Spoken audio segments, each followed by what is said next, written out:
Today's video is brought to you by creativesdothis.com. What that monster was charged with today can make some people just completely lost for words. He's not a monster. What he did was savage. What he did was monstrous. He's not a monster. It was a quiet afternoon in Alton, Illinois. The kind of quiet that feels safe and comforting. But then, a phone rings. At 12:59 p.m., dispatchers took a call from a frantic mother. Her daughter wasn't answering. Something felt wrong. Officers rushed to a small apartment on Bolivar Street, and there they found Heidi Noel sitting on the step, shaking, pale, unable to speak. Inside was her 22-year-old daughter, Liese Dodd. Liese was nearly 8 months pregnant. Her baby shower invitations had just gone out that week. Also found were pink decorations. A nickname printed on every card. It read, Baby Bean. But instead of a celebration, Heidi had walked into something that no parent should ever have to face. What police discovered inside that apartment left even the most seasoned detectives stunned, some requiring therapy. The Alton police chief would later call it beyond reprehensible, a crime he said committed by a monster. But how did things ever reach this point? This case is haunting me, and I think it will haunt you too.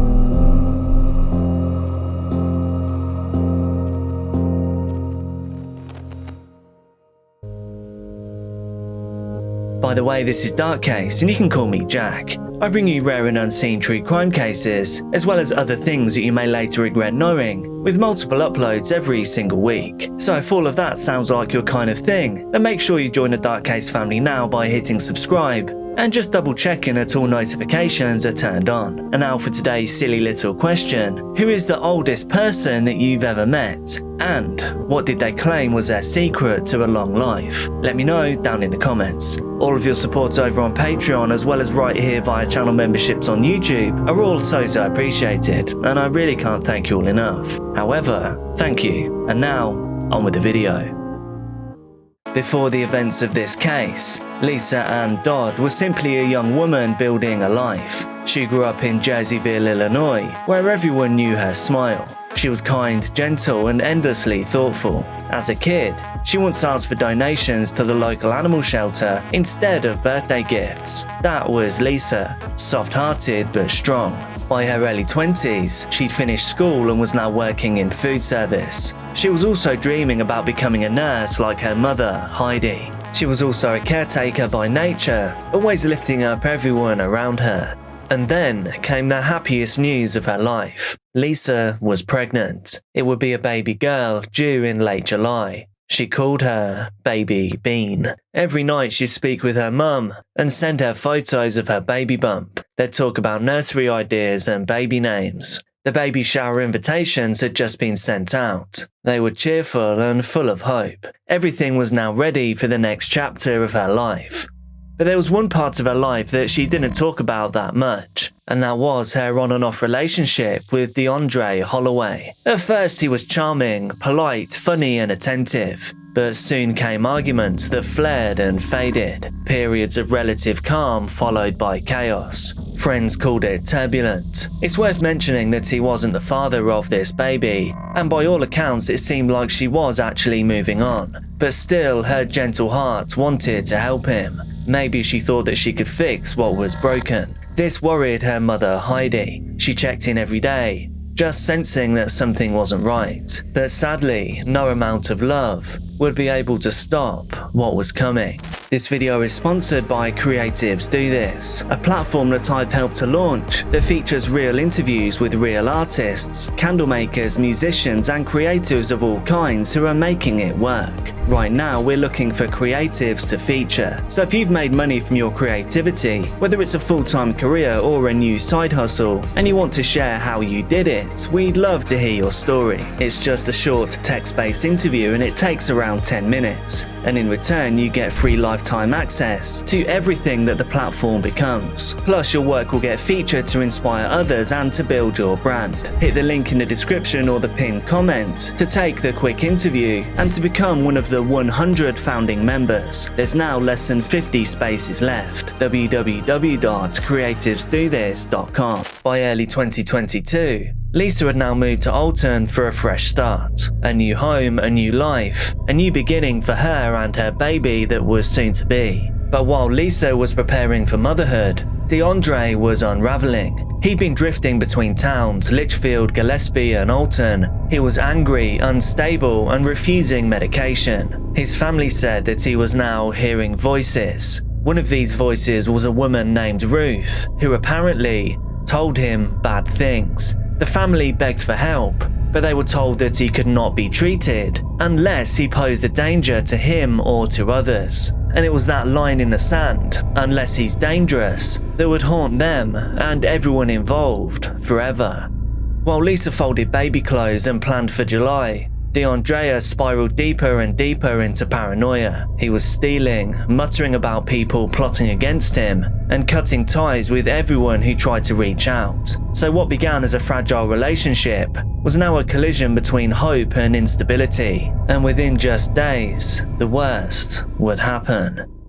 The drive from Jerseyville to Alton is only about 30 minutes, a familiar stretch of Illinois highway, open sky, fields, the kind of road that gives you too much time to think. Mother Heidi knew it by heart. She'd made that drive dozens of times since Liese had moved into her new apartment on Bolivar Street. It was supposed to all be a fresh start, a new quieter neighborhood, but that morning the silence on the other end of her phone felt like a cry for help. Each unanswered text message, each call that went straight to voicemail, something inside the mother whispered, "Go now."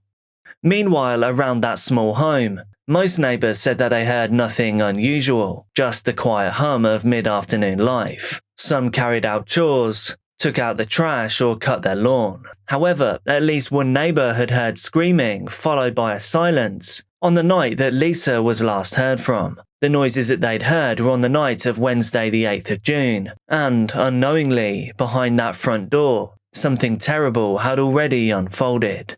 Police would later piece together what had happened, helped massively by CCTV on Liese's home, as well as in the surrounding area, and that night would end in a literal nightmare. And then the day after those screams were heard, at 12:59 p.m, police were called by Heidi. The worried mother had gone to see her daughter, because by then she hadn't heard from her in 15 hours. Heidi parked outside, walked up the steps and knocked. There was no answer, so she tried again. Still nothing, so she opened up the front door. Shortly after entering, she found her daughter, the caring young woman, the woman who wanted to become a nurse, who was destined to become a mother, and in an instant, it became obvious she was gone. 911, what's the address of the... Hi, listen. What's going on? My girlfriend's daughter is killed. Yeah. What's going on there? Some other neighbours approached the front door, and the mother ran outside in shock. That's when she made the phone call. Within minutes, the scene was filled with officers, and even they, hardened by years on the job, struggled to process exactly what they found. One of them spoke into his radio, voice shaking. "It's bad. It's really bad." When first responders entered Liese's apartment, the air was still. There was no forced entry, but there was Liese, who had been brutally ended. Her mother was outside, sobbing. She was being comforted by neighbours who didn't know exactly what she'd seen. Officers secured the scene, walking carefully through the small home. They were looking for answers, who had done this, and also to understand why. And then came the discovery that would make the search for the perpetrator even more urgent. Because inside, they did find Liese's body, and in this case, the word body was heartbreakingly literal. The head was not within the home. A scene like this does not seem real, not in a relatively quiet town like this, nor to the officers who knew Liese as a smiling face around Alton. One investigator later said it was the most disturbing thing he'd seen in his entire career. But honestly, what would come next would push this case into a level that thankfully not many reach. I'm just really sad that it happened. April Wooten says Dodd was her next-door neighbor. In the couple months, Dodd had lived on Boulevard Street in Alton. Wooten says she seemed like a kind-hearted person. I have a 3-year-old daughter, and I could not imagine anybody putting their hands on her in any type of way. They began searching the surrounding property, aided by the local CCTV, as well as a statement from a local resident that had stumbled upon a serrated kitchen implement in that big red trash container. Very early on Thursday morning at 4 minutes past midnight, a man was seen leaving Lisa's home with a laundry basket. He then walked across the parking lot of a smoke shop, and in that location was an industrial-sized trash container. Nothing about it immediately stood out, except this bin held something unimaginable. Inside was Lisa's head. The man seen leaving her home had placed it there, just steps away from the home that she had turned into a nursery. The same home where days earlier she'd been washing and hanging tiny baby clothes, preparing herself for motherhood. She was just a loving soul. Just a beautiful soul, a beautiful smile. She had attended college and was planning on going into the medical field. I had just sent out invitations the prior Saturday for the baby shower. We were just excited and kind of gathering the items you need to have a baby. It's not something I wish on anybody. So, yeah, I'd rather not speak on that. Oh, that Shelby Dodd could not talk to me in person. However, Dodd shared her love, her admiration for her sister, and her pain during a telephone interview. She was just an amazing person. She was there for everybody. Shelby Dodd says her little sis, 22-year-old Liese Dodd, had a bubbly personality and a heart of gold. Oh, a huge heart. I mean, whether it was people to animals to anything. She just wanted to spread love everywhere. She says her sister was excited about starting a new chapter in her life. In March, Liese moved into a new apartment in Alton, and late next month, she was due to have a baby girl. Because it was going to be her first. She had a couple names picked out. She had so many clothes already, and just so much stuff for the baby. And she was ready. That's the justice I want for Liese, is her to be remembered as who she was. In a positive note. I should be able right now to just pick up the phone and call her. I just miss her. Dodd's family plans to hold a funeral and a celebration of life for her next week.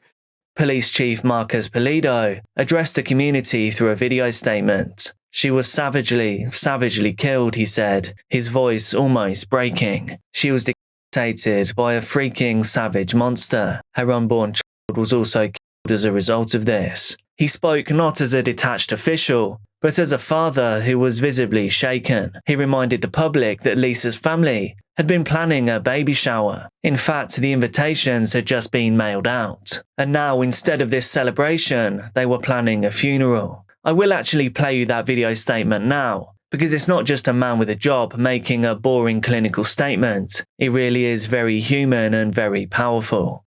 Last week, June 9th, at about 12:59 p.m., the Alton Police Department did respond to a residence in the 3400 block of Boulevard Street in reference to a possible homicide. What was observed, what was learned, what was found is absolutely terrible. Every murder is absolutely terrible. We'll never take that away.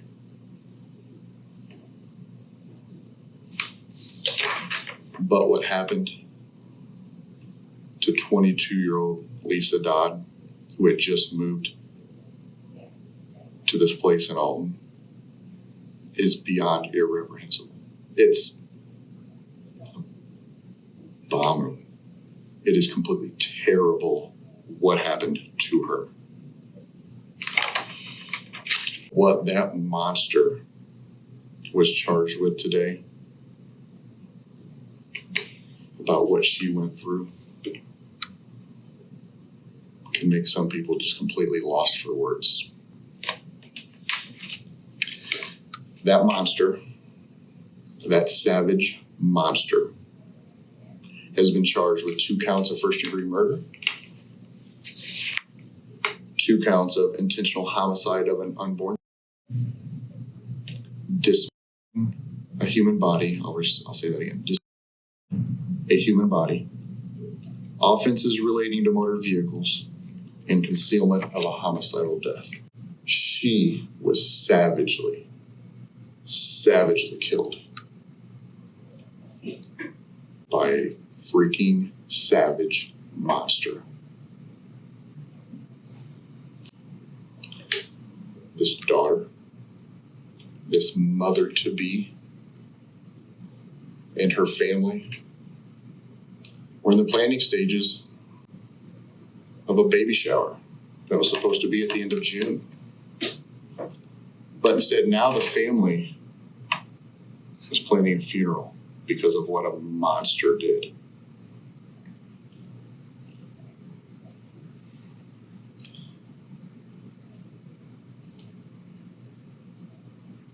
Irreprehensible. What a savage monster did to her.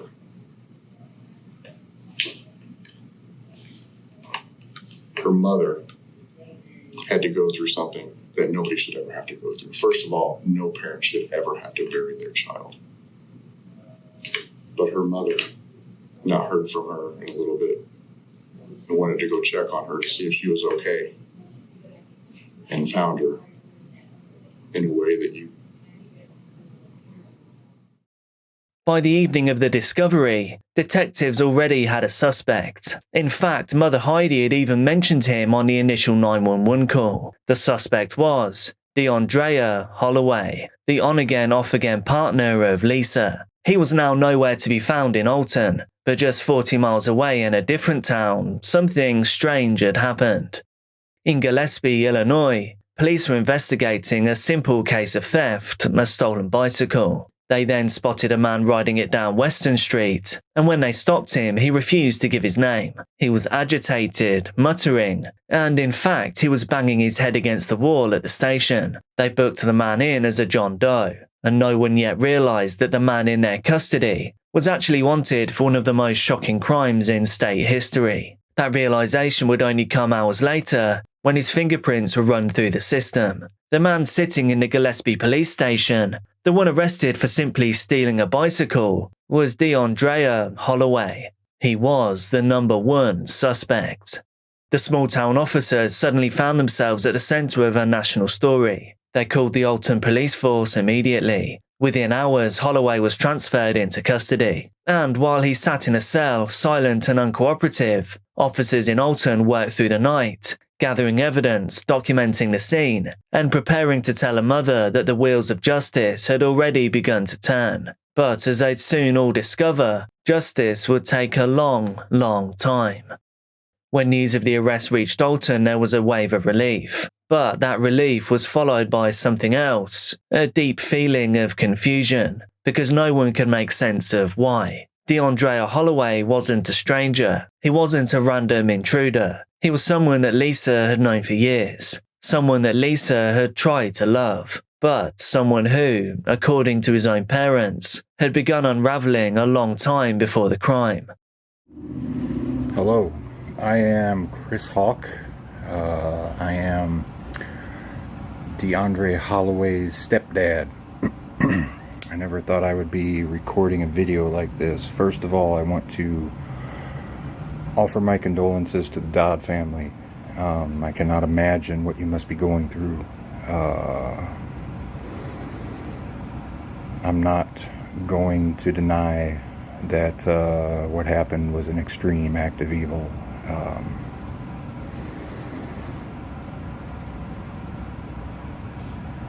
It was. I don't know how else to explain it. It was an act of evil. I don't know if there's a word that describes it. And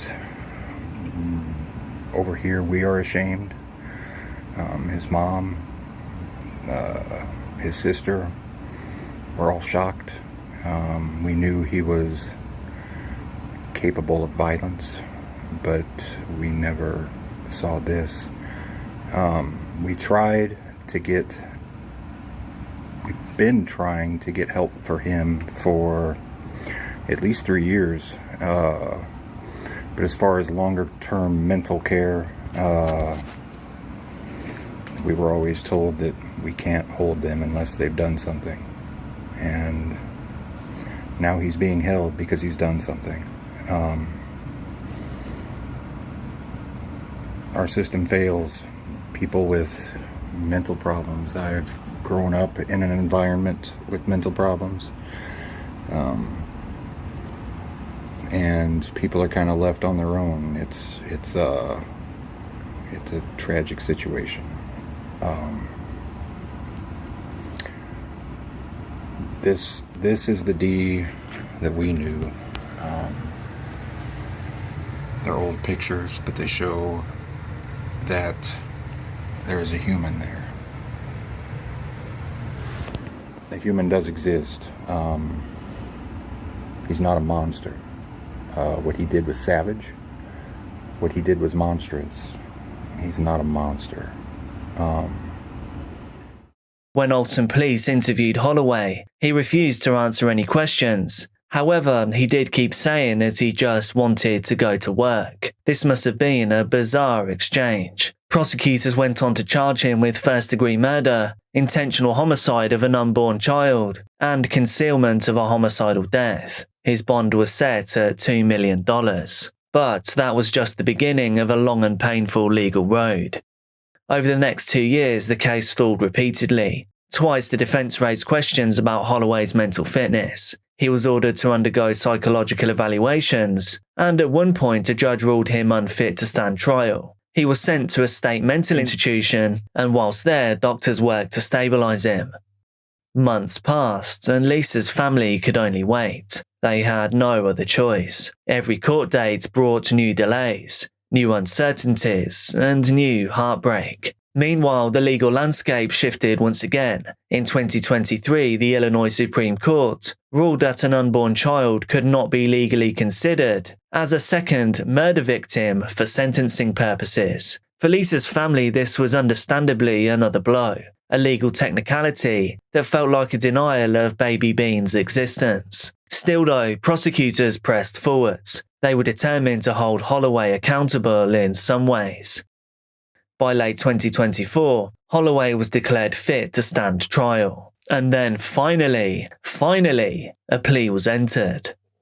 On December 16th, 2024, Deundrea Holloway pleaded guilty to all major charges: first-degree murder, intentional homicide of an unborn child, and concealment of a homicidal death. This guilty plea spared the family a full trial. There will be no cross-examinations, no reliving the details in open court, but it wouldn't completely spare their pain. During the hearing, prosecutors recounted facts, the timeline of the crime, the brutality, and the reason that the case had shaken the entire community. And then came the moment that no family can ever prepare for: the sentencing. On January 17th, 2025, inside a quiet Madison County courtroom, Judge Neil Schroeder was ready to announce Holloway's punishment. The room fell silent. There was only the faint hum of the fluorescent lights and the sound of a mother unfolding a piece of paper in shaking hands. Mother Heidi stood before the man who had taken her daughter's life. In front of her, a large screen showed a smiling photo of Liese. Her belly was round with life, her hands resting gently on baby Bean. When Heidi began to speak, her voice was steady, but only barely. On that night, she said, "I received a life sentence. To live the remainder of my life without my beautiful, loving, sassy daughter. A life without knowing the joy of watching Liese raise my granddaughter." Every word of her statement cut the room like broken glass. The defendant just sat still and silent. No tears or reaction. And amazingly, Heidi didn't speak with hatred. She spoke with sorrow, and something that almost sounded like grace. "I do not hate you," she told Holloway. "I am sad and disappointed in you. Sad that you thought your mental instability was a free pass from being held accountable for your crimes.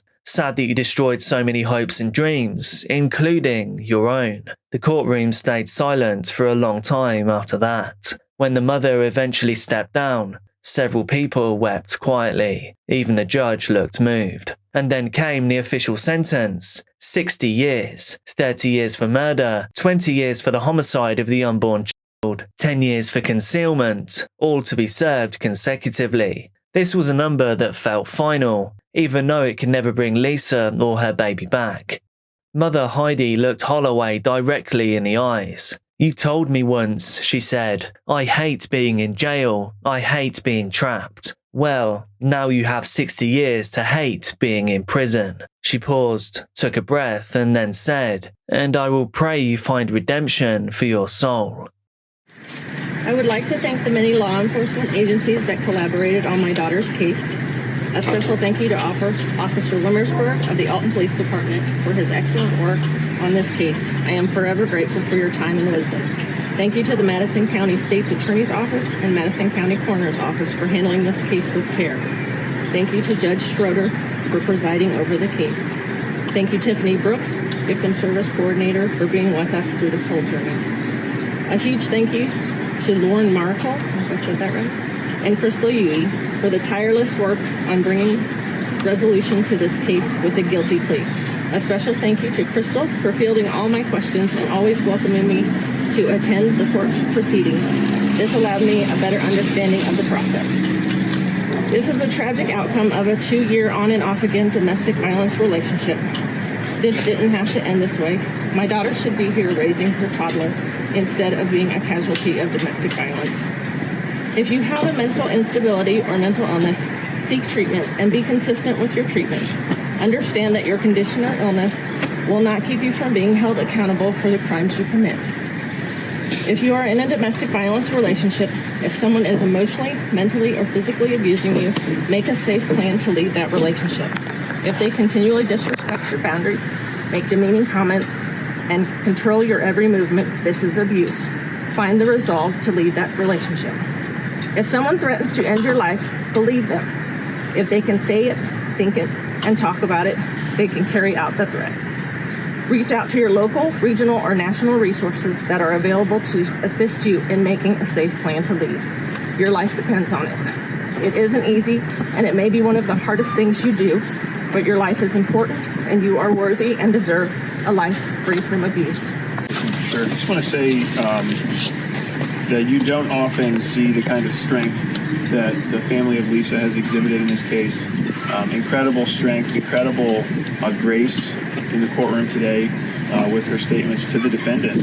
Defendant who viciously took the life of her daughter and granddaughter, and who over years, as she said, had abused them, and is now going to face decades in prison for the crime of murder, or 2 lives, not just one, the mother and the unborn child. And I just want to commend the family to say that it's very inspirational to see the kind of strength that you've shown, and I'm sure that everyone in the courtroom experienced the same thing. I also want to thank Crystal Yui from the Appellate Prosecutor's Office for her help in this case, Lauren Miracle, who is our Chief of the Violent Crimes Unit, and Crystal were lead prosecutors on this case. After the hearing, State's Attorney Tom Haynes spoke to reporters. "This case has been difficult for everyone," he said. "It has been traumatic for Liese's family. With this resolution, they were spared the additional trauma of a trial. Our hope is that this conviction and sentence will be a step toward healing." He added something else too, something that echoed what Heidi had been saying for months. This was a tragic outcome of a 2-year, on and off again, DV relationship. It didn't have to end this way, and Mother Heidi agreed. She used the platform that she has but never wanted, the one born from her grief, to urge others to listen to the signs. If someone threatens to end your life, she said, believe them. Find the resolve to leave. My daughter should be here, raising her daughter. And I just wish she would have known how loved she was. You know, that she wouldn't have ever been alone. That she could have gotten out of this relationship and had a full life. The wider community rallied around her words. A GoFundMe created in Liese's name raised nearly $16,000. Some of this went to funeral costs, but Heidi donated much of it, $5,000, to the Oasis Women's Center, which helps DV survivors. She also donated $2,000 to the Riverbend Humane Society in honor of Lisa's lifelong love for animals. People across the country left messages with their donations. Survivors of horrific relationships wrote things like, "I feel lucky to have made it out alive," and "Her story touched me so much. I wish I could have helped her." And Lisa's light, the same one that had shone so brightly in life, is now still touching people even though she's no longer here. As the cameras packed up and the courtroom emptied out, there was still one last lingering question. What could have saved her? There's a particular kind of reflective silence that follows tragedy. It's kind of like the calm after a devastating storm blows through town, leaving wreckage in its wake. The quiet street where Lisa lived went back to normal in the months after she passed. The police tape came down, the home was cleaned out, and the neighbours could start to heal. New tenants could now move into what was about to be a family home. But for those who knew her, and for anyone who's seen love turn dangerous, that street will never feel the same again. Because the story of Liese Dodd isn't just about what was lost, it's about what could have been saved. It's about how small warnings, ignored or unseen, can lead to something unthinkable like this. Lisa's mother used to check in on her daughter every single day. She saw the red flags, but it seems she never imagined it could really get this bad. I mean, who would? And maybe that's the hardest part. Because DV doesn't always look like in the movies. It can look like constant apologies. It can look like, "I'm fine." It can look like, "Please give me one more chance, I'm going to change." And through the lens of coercive control, it looks like love. And it keeps on looking like love, right up until the moment of impact. When the sentence was handed down, 60 years, State's Attorney Tom Haynes said he believed Holloway would never see the light of day again. And maybe for some that does feel like justice. But for Heidi and everyone that loved Lisa, justice doesn't look like a prison cell. Justice would have been seeing her daughter cradle her newborn granddaughter. It would have been watching Lisa laugh throughout sleepless nights, learning how to become a mom on the job. It would have been hearing baby Bean's first cry. But instead, there's a grave instead of a crib. And yet even in that darkness, there is a strange kind of light that still breaks through. Because since Lisa's death, dozens of people have written to her family, women who say that her story gave them the courage to finally leave their own terrible and dangerous relationships. Some say that they called shelters, some say that they told a friend, and some say, "She saved me." That doesn't make the pain smaller, but I guess it can add some meaning to a tragedy. Heidi once said that she wanted people to remember her daughter, not for how she met her end, but for how she lived her life. A big heart, a bright smile, a young mother that couldn't wait to meet her baby Bean. A girl who raised money for animals instead of asking for gifts for herself. A woman who wanted to heal others, even as she desperately needed healing herself. And today, devastatingly, there's no sound of baby laughter in that apartment. Only thoughts of what could have been, but never will. Be careful out there, and I'll see you soon.